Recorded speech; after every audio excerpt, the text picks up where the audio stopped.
I had absolutely no idea what I was doing, but that first year, it actually worked. I grew a pumpkin crop so healthy, it felt like a fluke.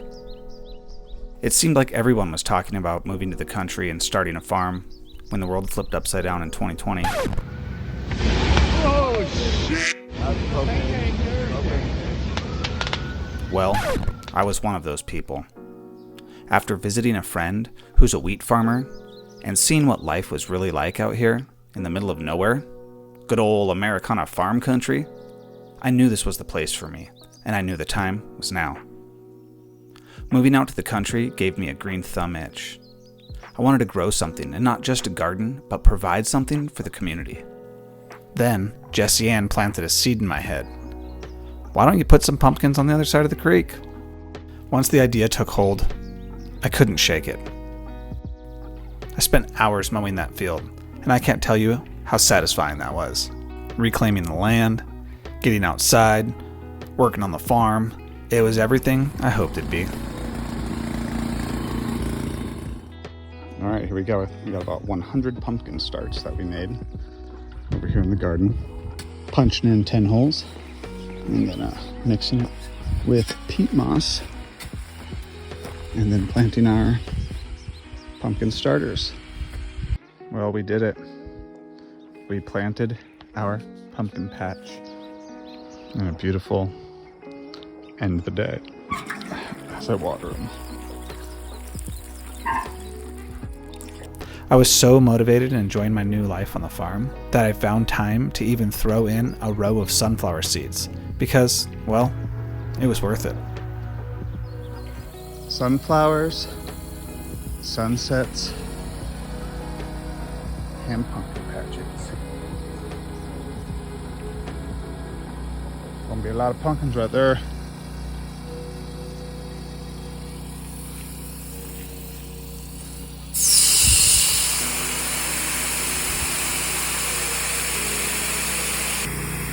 Well, the pumpkin patch is going really well. We got pumpkin plants everywhere. Well, in this one area here. Lots of pumpkins. So, pumpkin field update. They are like just crazy massive pumpkins. Look at the size of this pumpkin. It's so big. It's like the size of my torso, and that one's bigger. And that one. Yeah, so anyways, these pumpkins are doing good. We've got some other normal jack-o'-lantern style. But these pumpkins, this is massive. That's a really big pumpkin. That first year, it was magic. The sunflowers were picture perfect.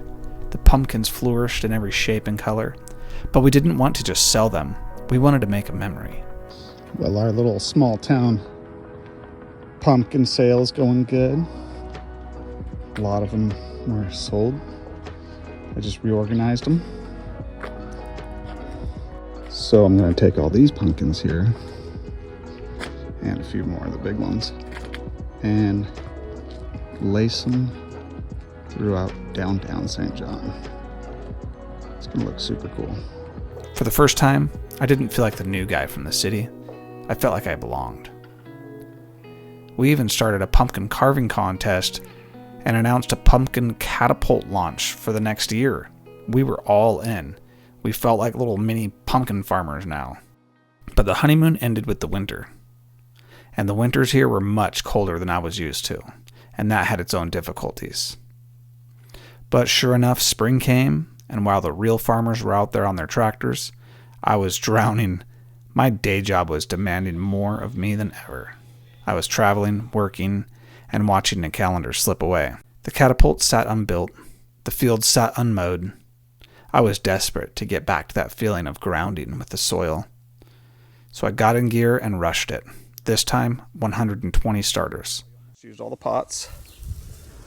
But I've got all my seeds here. I got 1, 2, 3, 4, 5, 6, 7, 8, 9, 10, 11, 12.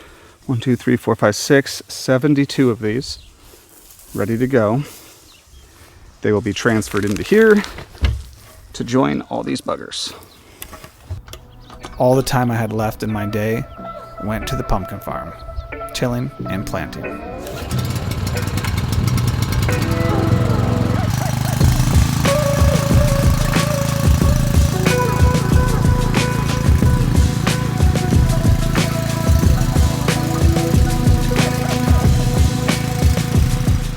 Okay, so it's pumpkin planting time. Got the pumpkin starts. Looks like they sprouted up pretty good. Those are the ones that haven't sprouted yet. See like my sprout ratio here. I'm gonna load these up, take them up to the front pumpkin field, and get these buggers planted. All right, here we go. Planting the pumpkins, one at a time. Gonna put this whole patch in. All right, heading back out to the field today. Try to get these pumpkins planted. Got about half of them planted yesterday. And then the sunshine started beating down. So I called it quits. So let's get back out there today, see what we could do to get these pumpkins finished. So there are these really pretty orange, like wild poppies that pop up out here. They're so dainty. If you try to pick them, they just fall apart. Anyway, those sure are pretty. All right, so just planting the pumpkins. It's going good. The overcast is nice. The overcast really helps. All right, so this is day one of watering the pumpkins.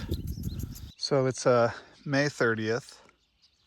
And around 6 o'clock this morning, I looked outside out here at the pumpkin patch and out in the field to see that there was frost everywhere out here.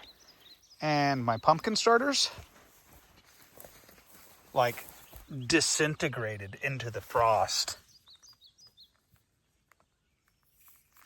Totally damaged. May have killed my pumpkin starters. This one looks like it's gonna make it. But, I mean, they're like practically gone. Really big bummer. Let's see, is this one? This one's gonna make it. So it's like a 90% rate of destruction out here. So big bummer, but I'm gonna move the sprinkler and keep going. I came out here and just stuffed seeds everywhere, just a bunch of extra seeds all over the place. So I'm just gonna keep watering this and see what happens. Hopefully this late frost didn't kill off my pumpkins.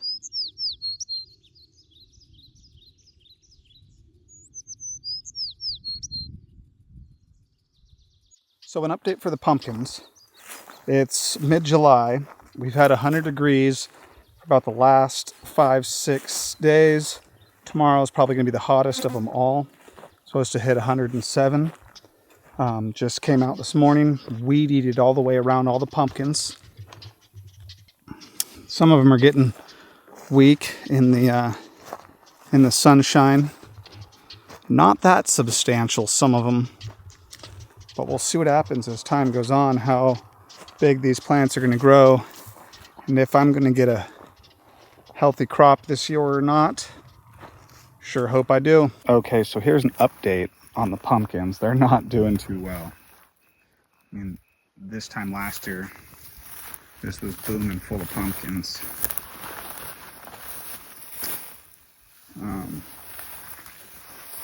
Yeah. They are not doing good at all. Gonna have to get a new plan for next year.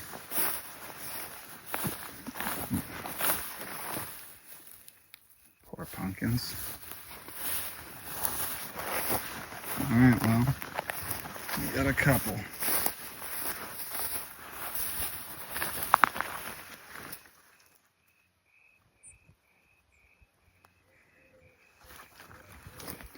Just feel these mole holes everywhere I step. These tunnels from these, and they're just eating through the roots of all these pumpkins, just killing them. Well, wish the pumpkin update could be better, but that's the pumpkin update. I spent hours and days trying to resurrect that pumpkin patch.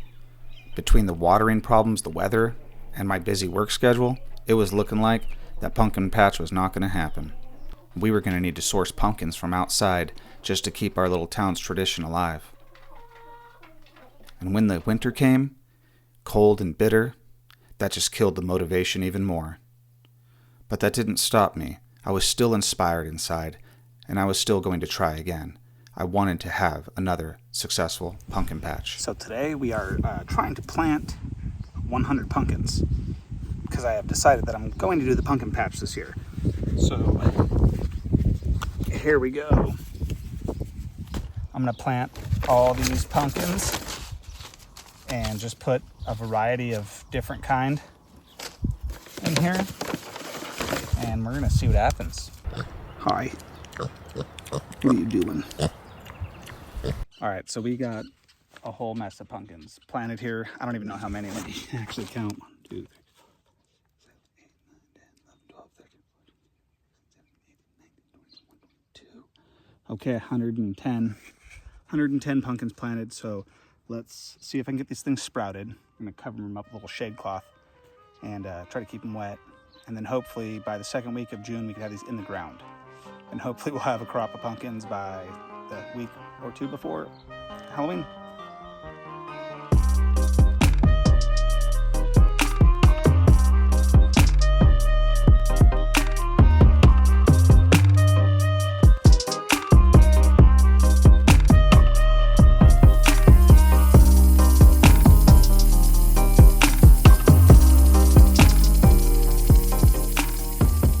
All right, so I have 120 pumpkin starts in here.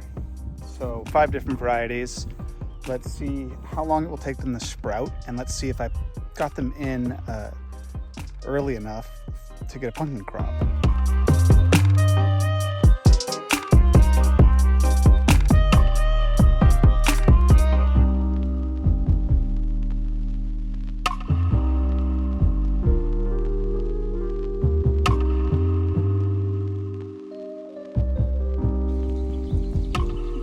These pumpkins are ready to be planted.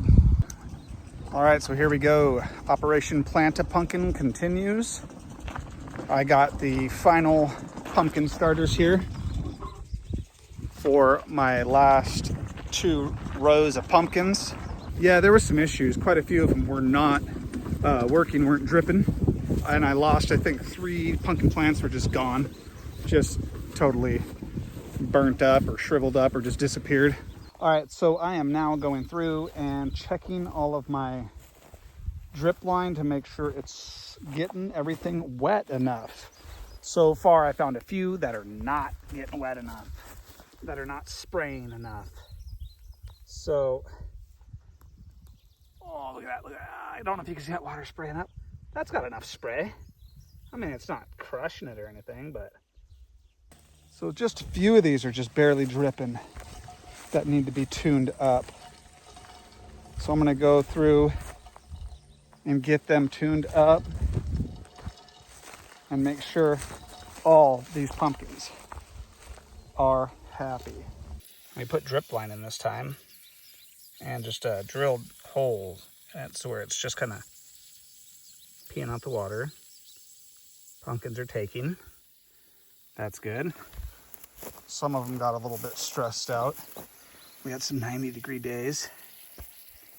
Oh no, looks like I lost one here, huh? What happened here? Ooh, that one's looking pretty weak. Hopefully it's just the baby leaves that kind of sizzled out from heat shock.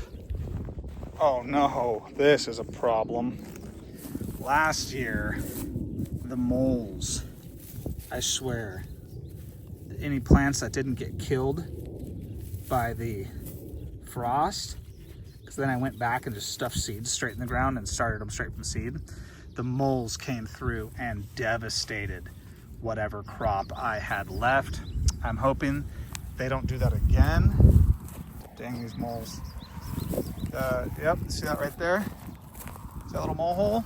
This little molehill? There used to be a pumpkin there.